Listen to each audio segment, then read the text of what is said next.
مسلمانوں، سب نمازیں خصوصاً بیچ کی نماز یعنی نماز عصر پورے اہتمام کے ساتھ ادا کرتے رہو اور اللہ کے آگے ادب سے کھڑے رہا کرو.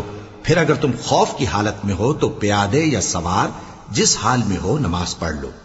پھر جب امن و اطمینان ہو جائے تو جس طریق سے اللہ نے تم کو سکھایا ہے جو تم پہلے نہیں جانتے تھے اللہ کو یاد کرو.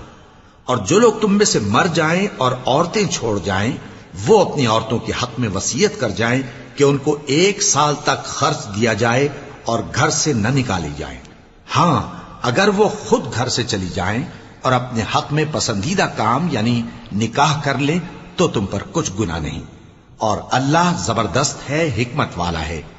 اور مطلقہ عورتوں کو بھی دستور کے مطابق نان و نفقہ دینا چاہیے. پرہیزگاروں پر یہ بھی حق ہے. اسی طرح اللہ اپنے احکام تمہارے لیے بیان فرماتا ہے تاکہ